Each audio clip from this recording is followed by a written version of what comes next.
In the years since Tricky Woo flicked on their amps and began rolling the tape for their album Sometimes I Cry, the way in which we consume music has become strikingly different. Back in 1997, discovering your new favorite band was something you had to work for. Flipping through alt weeklies, seeking out underground compilations, or just hanging around on sticky floors and broken glass at dimly lit bars, unaware what was coming next. Because you didn't know a lot about a band, in anticipation of a show, or as you stumbled away from it, your imagination had to fill in the blanks. Bands were hard to pin down. Just when you thought you had a handle on what they were about, some new sliver of information would come to light. Your notion of a band was shaped just as much by what you didn't know, and that worked for Tricky Woo. They were more like a thunderstorm than a band. I think I saw them on a bill at the Horseshoe first, or it might have been the El Macombo. I distinctly remember having encountered something about Tricky Woo because I remember their name jumping out at me. You know, they're a legendary live band. I remember going to the Horseshoe. I had no idea what Tricky Woo looked like. Like, the cover just has that painting. This guy comes out with this massive mop of hair and playing this left-handed, bedazzled, like fully bedazzled, sparkly Strat. And they just went into this like one chord monstrosity. And it felt like there was wind coming off the stage. I was completely blown away. It made me want to like fuck something or fight someone. Like, your hair is like they just blew us away, and it was so great. We were just instantly in love with them. Oh, but it's like punk intensity, but he's kind of looks like a neo-hippie, and it was, I think people hadn't seen a lot of that.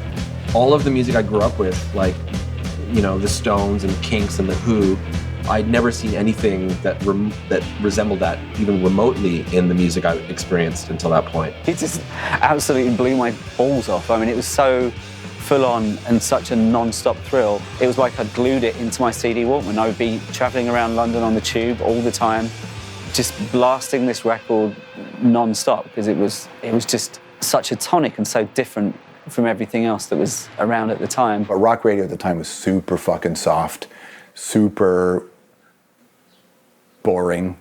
For me personally, I was like kind of coming out of the tail end of like seeing a band disintegrate, and just seeing a band so on fire and together as a unit was really, really, really awesome to watch, you know? Every show was as energetic as the last, and they just seemed to build and build and build on top of it. I just heard these stories about like Andy stripping down to his underwear and like licking people's faces and, you know, getting up in the crowd. Playing Sonic Onion with Bionic in what became our store. Andrew was passing out whips to the audience to whip him. I heard they would do their guitar solos up girls' skirts and like jump on tables and kick things. I heard that he bit someone's earring off in mid-rock frenzy.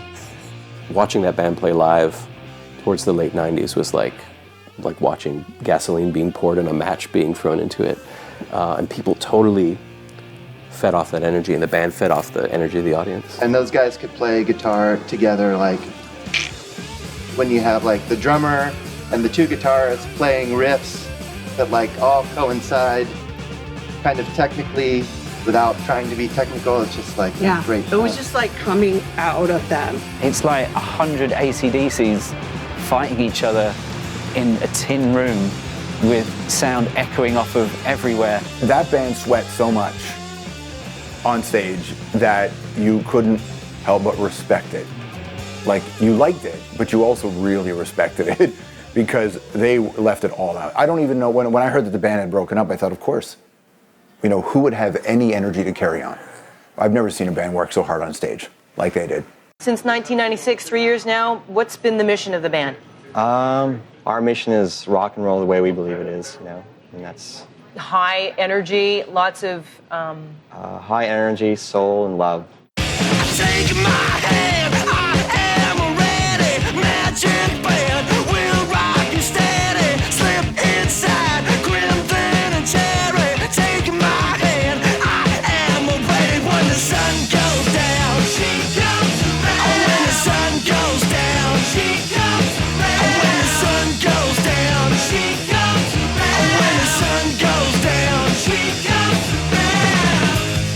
I'm not a man. Tricky Woo's wild live intensity was fresh.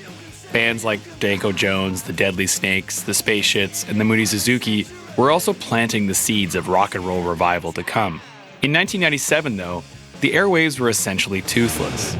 But this barren musical landscape presented just the right amount of friction to shape and propel Tricky Woo. Still, at the time, playing wild-eyed rock and roll was not in vogue. Let's get a better understanding of what it was like to play in a rock and roll band in 1997. You know, just quite an embarrassment to be in a rock band. People would think that you were doing it ironically, even though this is what you actually felt. This is like, you know, just when the internet was still very young. I don't think there was a real infrastructure on the net to bind all the bands together like there is now. But it was certainly the dark ages in the late 90s, especially because you're coming off the first half of that decade, right? But it was the Third Eye Blind era, the Smash Mouth era, the Tonic era, Fuel era, right down the middle radio rock. Heavy metal stuff, the Linkin Parks, the Limp Bizkits, and all of that was a massive turn-off for me. The stuff that was really big was pretty awful. And I genuinely had this feeling like the party was over and it had been over before I got there. In Canada, rock music was incredibly popular, but it was very overland, mainstream, radio rock. Our Lady Pieces of the World, Nickelback were just starting. Matthew Good was the biggest act in Canada at the time. Other bands at the time was like just Tattoo Girl at the car meet or who knows, whatever, right? Some shit like that. Like it's like, oh fuck, like alternative rock that was happening at the time, which had gotten like really commercialized and this really sort of like fabricated sadness, this like fake angst. What Tricky Woo were doing were investigating a whole different era, and there weren't many bands that were doing that. I initially found Tricky Woo to be competition.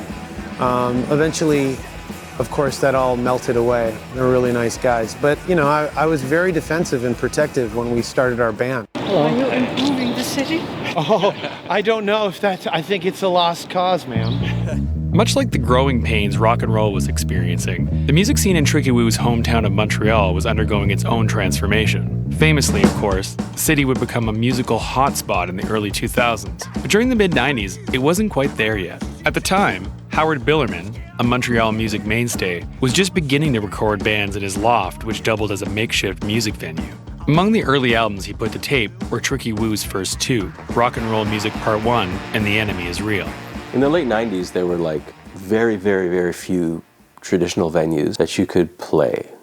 And those that you could play at would actually charge you probably $200 or $300 for like the stage and the sound person. Growing up in Montreal in the 90s, I was a big music fan, and there were shows happening, but they're all like loft spaces. They're all really underground stuff. The English scene was very separated from the French scene at the time. There was a 60s EIS scene. There's the ska scene, like Stomp Records was. Ska was big at that time, and Stomp were the kingpins of Montreal. What like sort of became, you know, sort of the storied like Montreal scene, I don't think it really existed quite yet. You know, there wasn't as many venues filled with local bands every night as there had been in the decades since. The phrase band from Montreal always meant boring band that sucks and, you know, probably has a Jurassic Park t-shirt on, which maybe is awesome now, but it was not in 1999. Montreal provided fertile ground for Tricky Woo. In 1997, Vice magazine was just starting out and decided to try their hand at a record label with SSG Records. Tricky Woo's debut record was the first release in the Vice imprint.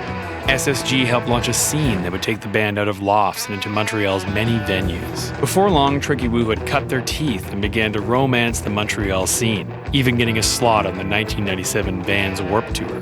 But as their reputation for explosive live shows grew, not everyone was into their vibe. The group caused a stir around the release of their second album, The Enemy Is Real, when they were featured on the cover of the Montreal Mirror surrounded by a group of Catholic schoolgirls advertising their album release show at a local porn theater, Cinema L'Amour. The Catholic school wasn't pleased, but the show was memorable.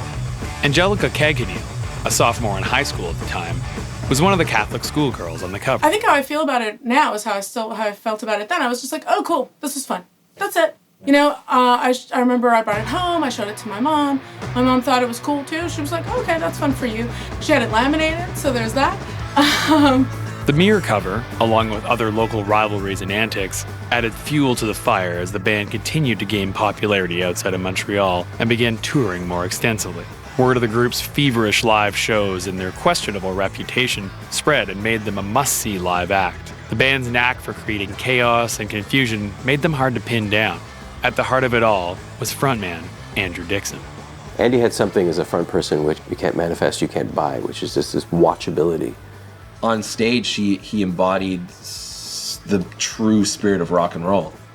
You know, that's like it's a mystical seance that not everyone can do. It was like you see this guy who's just like this, and then boom, the amp goes on, and then you're just like, who's that guy?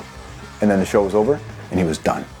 I mean, I think that's what it was. He wasn't trying to be liked. He wasn't trying to be famous. He wasn't doing frontman stuff. Like, there was no hair shaking to make the girls go wild, right? Andrew was just like fucking possessed. On that, just possessed.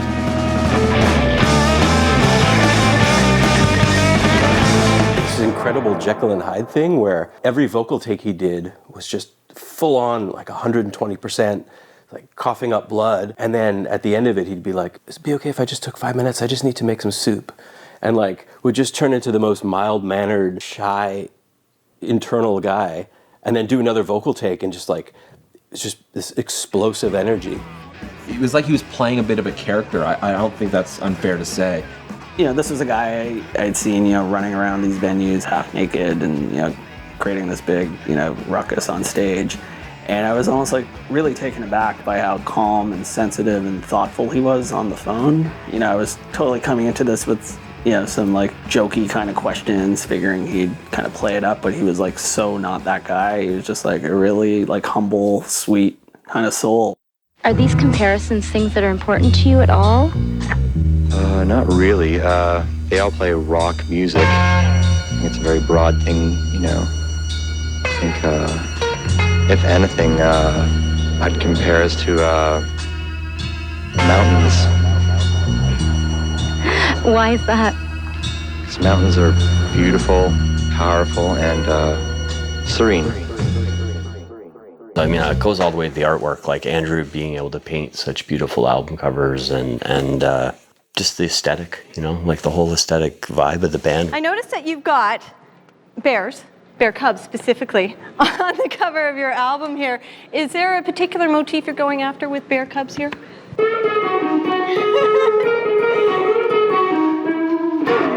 Andrew's vision carried the band through its different incarnations. A talented visual artist and dedicated worker, his ability to move fast on ideas led the band to evolve quickly. But the band was by no means all Andrew. Each member of the group brought their own flavor to the mix. Let's look at the various makeups of the band. The original band was Andrew, Sasha, and John, a tight, scrappy three-piece that made an aptly titled debut album, Rock and Roll Music Part 1. Adrian joins the band around the release of their first album, and shortly thereafter they find a young Eric Larock who replaces John, improving the band with his last name alone. Andrew, Adrian, Sasha, and Eric make The Enemy Is Real. As the band begins to travel more, Sasha begins acting school and can no longer tour. Sasha continues to manage the band, but is replaced by Pat Conan, an incredible drummer, and thus the prime lineup of Tricky Woo is formed. And they just solidified the lineup, and just kind of everything, you know, it was just like a perfect storm. There was like a huge shift when Adrian joined the band. You know, it's like going into a different room in a house, really, in that band. I think everyone in the band had an entire vision of what they were. And they knew what they, you know, the parts that they had to play, and there wasn't a lot of bullshit. It was just like, you know, you're the bass player, you have to do this, and everyone has to do this job, and then we make this wonderful thing together, you know?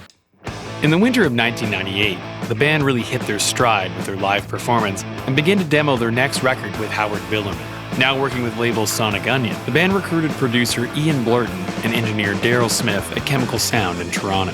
Blurton was just starting a new chapter as a producer and record maker after his band, Change of Heart, had called it quits. Ian also played guitar with Tricky Woo pals Bionic and was obviously the right man for the job. With a clear vision of the new songs, they tasked Blurton with capturing the magic of their live performance on tape. It was post Change of Heart, but just post Change of Heart. Ian Blurton had a legend around him of being the greatest guitarist in the country, right? We didn't think anybody could play as well as Ian. We didn't think anybody was as fierce as Ian. And so I guess in a way, for Ian to make that record was this, he was vouching for them. We were like, well, if Ian likes them, then we must like them too. The band hit the studio and recorded Sometimes I Cry over a breakneck 3 days. We've got Ian here with the original tapes loaded up. So when people say they like this record, really what they're liking is the sound of this band playing live at this time period, more than anything, I guess. So everything you're hearing is like a band playing in a room. you're hearing this moment in time when a band nailed it. Everything you're hearing is pretty much, you know, like a lot of their vision in terms of like what's on tape. The sound is really more about like the sound and us just capturing the moment and not fucking it up, you know, like really. Sometimes I cried and went, okay, well that's the band. Or maybe that's Blurton. Maybe that was Ian. He found a way to get that same energy that I'd seen on stage onto that record. Everyone in one room, all the amps in one room. Then, you know, Andrew did the vocals per tape. So like he sang the entire side or whatever it was in a row. Let's really try and get as much of a live feel as we can to this without, you know, don't sterilize it. Like leave all the bullshit in that people would normally take out. There was something really exciting about hearing the little amp noises. It's the sound of the band gearing up to play.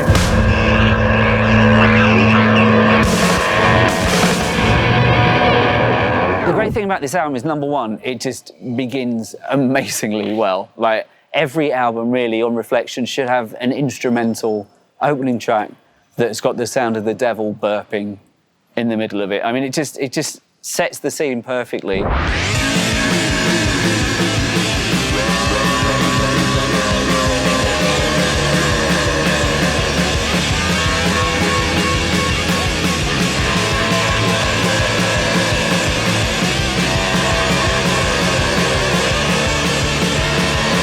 Okay, I'm gonna turn the question around to you. What are they saying at the beginning?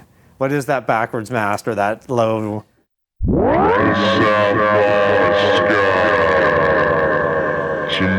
Well, Craig, we can actually answer that for you. Ian has it queued up. What we've done here is sped the tape back up, so we're going to listen to the spoken word part of Altamont Raven at the proper speed. We believe this is Andrew. Sounds like this. Bluebird, rise from the sapphire sky to mountains, and I cry, and I cry, and I cry. Pretty much a mission statement. Do you remember anything about recording that or what the deal with it? I do. I just remember laughing a lot, actually.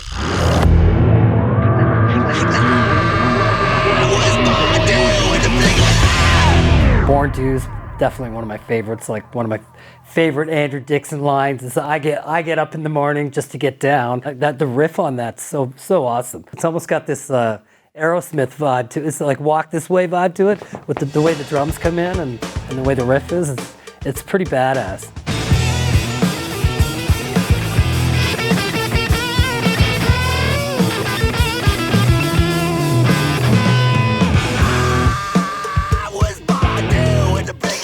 Something kind of Canadian about that guitar solo too, the Neil Young tonality of it.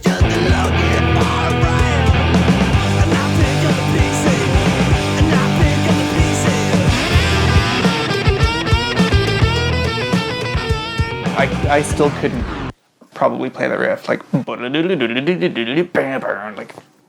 I don't have that kind of talent. Hyperdrive, over the top, Walk This Way. It's like just that sort of. I just felt like, I don't know. I feel great rock and roll makes you want to do things with your hands, whether it is clap along or just irresistibly play air guitar. And I pick up the pieces. So, as an homage to Pet Sounds, we added some snakes in here. Kind of like, I'm bringing up the fader. Can't actually hear it in the mix, but it's there.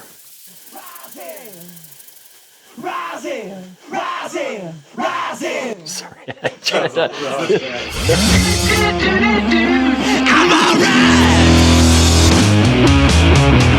The build up and it's great, and that chorus of like, all my friends in the USA are gonna let me sleep. It's great. Like everything.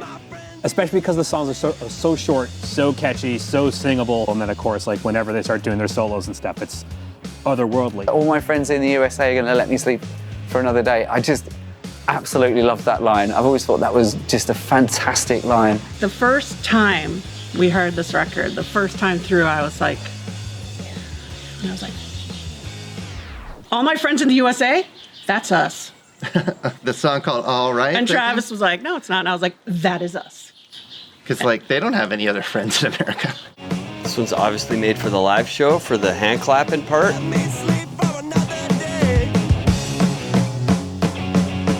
Oh, and this is where we put in a sample because we wanted to represent all the elements. This is a sample of fire that you can't really hear in the final mix. There it is, burning away.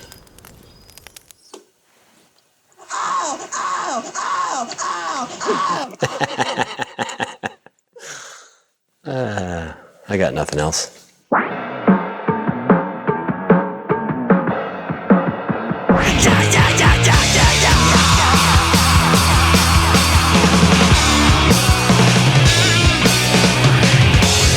me, like, the title just sounds like it should have been like a Guess Who song or something. The idea of saving a sad woman with rock and roll, I got it. Gonna save the sad-eyed woman with rock and roll. Save you with rock and roll, rock and roll, rock and roll. I'm gonna save you with rock and roll, rock and roll, rock and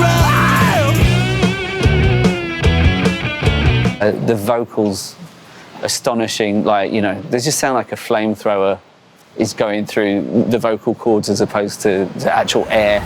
I'm gonna save you with rock and roll, rock and roll, rock and roll. It's easy to believe that. Save you with rock and roll, rock and roll, rock and roll. All right.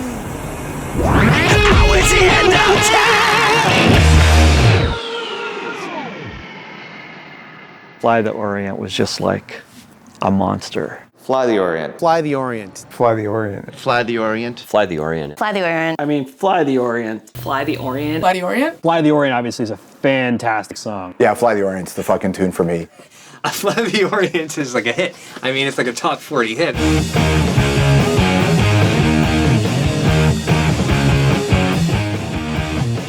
You know, bands would kill to write a riff like that. As soon as that song comes on, you're just like, whoa. Put that on classic rock radio and you could sneak it in and like no one would it was know the difference. I don't know, like it's like, oh, these are riffs that that should have been written but weren't, but they sound familiar, but they're new. When the sun goes down, oh, when the sun goes down, oh, when the sun goes down, oh, when the sun. I think one of the hardest things to do in rock and roll is like write an awesome riff, but also pair that with a great melody and a great hook. And I think Fly the Orient is like a master class in that art form. I'm not a man, I'm a coastline. Think of that lyric. I'm not a man, I'm a coastline. Who fucking writes that? Fly the Orient was one of those songs that could have been a commercial success, maybe had it been in America, but like those songs that Fly the Orient was ahead of the time of these songs that came later, like by bands like the Hives. By the time it became popular, they had already moved on. Yeah, they moved on. Which is what artists do. Yeah.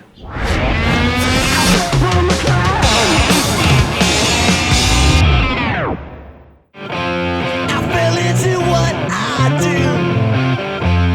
Sometimes I vanish. Sometimes I cry. Everyone is waiting for me now. I can deceive you. I can comply. The tears come so easy. I wish you goodbye. Everyone is waiting for me now. Okay, there's Sasha and Andrew. I got the answer now. Yes, I do. I got the answer now. Yes, I do. Curtis Mayfield. Now.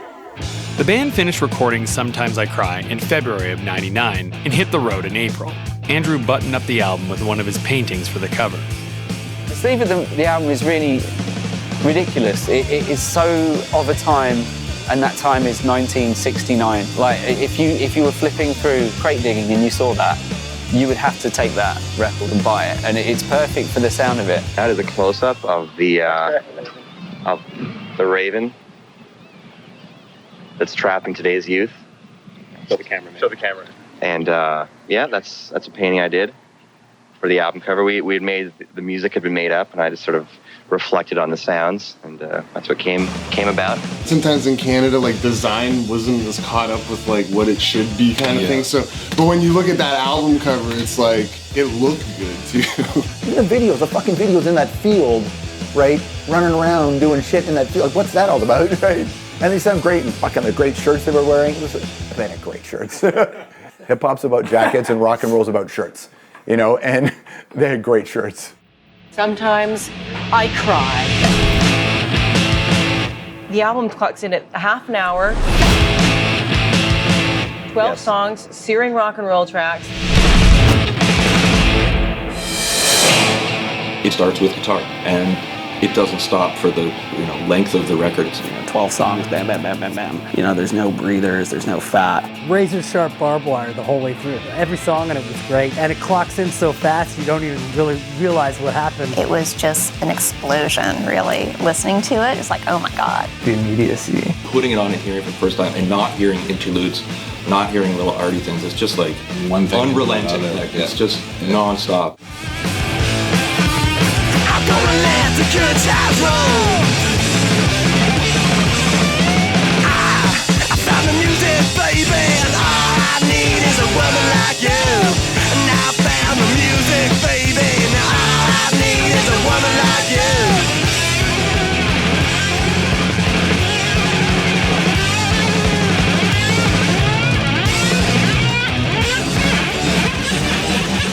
If you can listen to CDs in your car, put it in your car, go for a long drive, and put it really, really loud.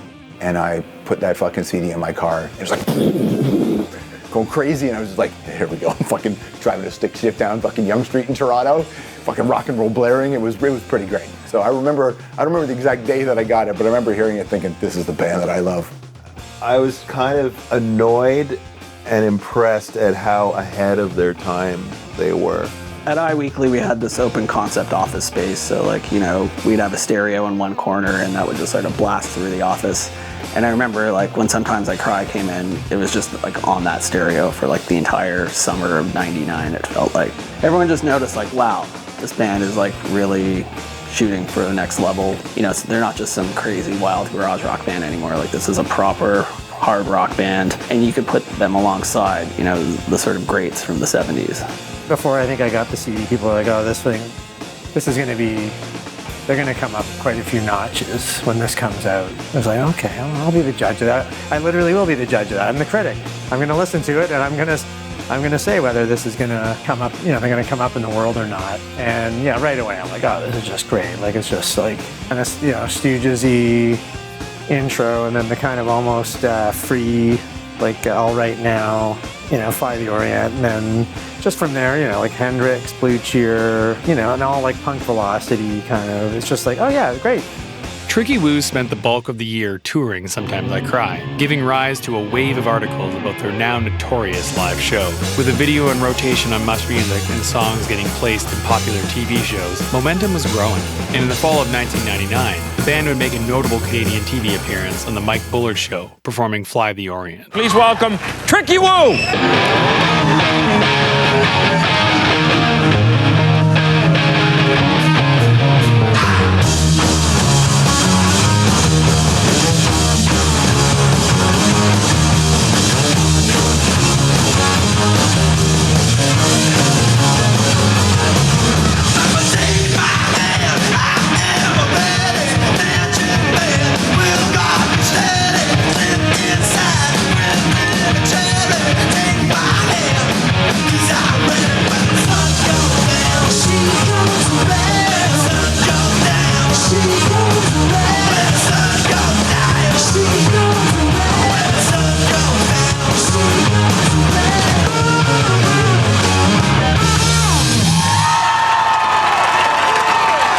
Sometimes I Cry came out, and they had no equal. It's funny because it came out and it was just like lightning in a bottle, and they got it. I remember that record just crushed on the campus radio charts. I remember taking the CD into the enemy offices when we came in for a freelancer meeting, and all the editors were there and all the other freelancers were there. And there was a big CD player in the middle of the room where people would put on the new things that they'd just been sent. And it had gone quiet for a minute, and I took that as my moment. I grabbed my copy of Sometimes I Cry and I ran up to the CD player and shoved it in, and it just tore out of the speakers, and it was so different to everything else that I'd heard on that stereo that day or maybe even ever. And I remember in the room, there was another music journalist, the late Stephen Wells, who's sadly no longer with us, but he's a total legendary music journalist who's he writes in words that were 10 foot high. He's an amazing, exhilarating writer. And I think he shared my opinion that a lot of the stuff we were covering was tedious bullshit. And I just remember him sitting at his desk and screaming at the top of his lungs and just yelling, "Fuck yeah! We should be doing this, we should be covering this." And I managed to get an album review out of it, and I think I gave it 8 out of 10 because I was aware if I gave it any more, they'd just mark it down. It is clearly a 10 out of 10 record. I mean, there's nothing wrong with that record at all. At all. It's one of those complete, albums from beginning to end. I could probably sing the whole record to you right now. I just listened to it over and over and over, and I found, listening to the music is like super intoxicating. It just finishes, you want to go right back to the beginning and do it again. Like, even think about it now, like it's so raw and such a good record. It's one of the best Canadian records, in my opinion. It was futuristic at the time, which even though they were playing a retro style in a way, it was very visionary. It's got some bona fide hits. Kind of gets handed down to people as well. It's like, it's not just like a certain group of people that like it.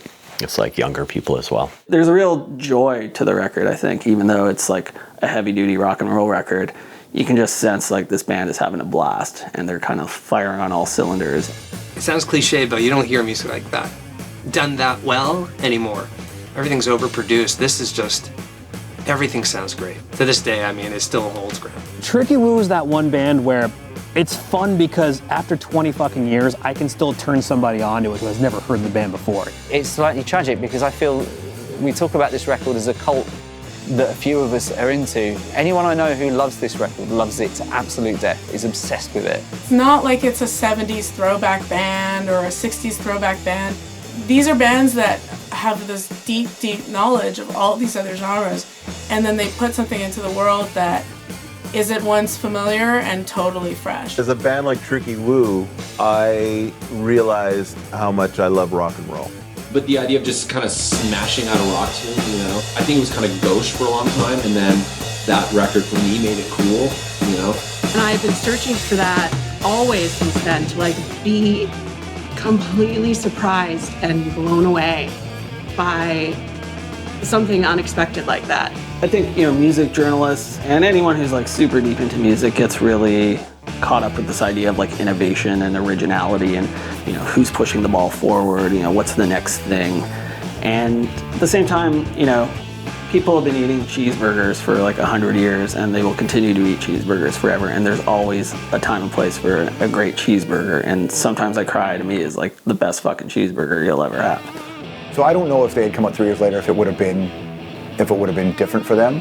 I actually kind of think what made Tricky Woo work was that they were so fresh at their time, and they really stood out. There were no shows like that in the city, where it was so intense and so sweaty.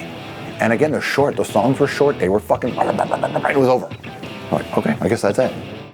In many ways, that was it. Much like the live show, those songs, and that record, as quickly as things came about, they evolved once again.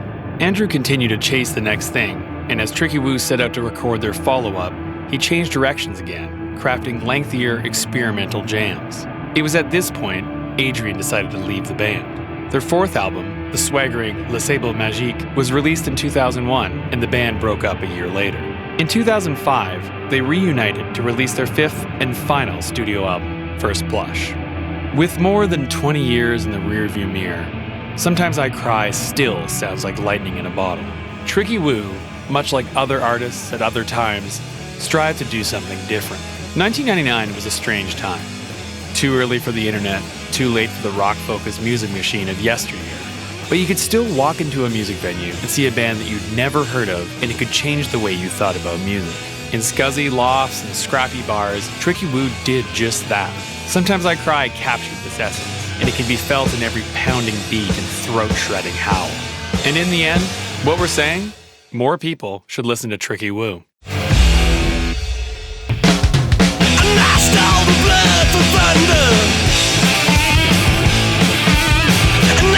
We should start like an after-school program where we just play Tricky Woo to people. Jonathan Cummings from Bionic and the Doughboys told me once that after Tricky Woo broke up, Andrew wanted to form a band called Soft Banana, and I think Jonathan talked him out of it. They kind of look like, you know, like French cops from like a 70s movie, just like the whole thrift store polyester vibe. Was like, is this a UPS themed band? Like, what the fuck?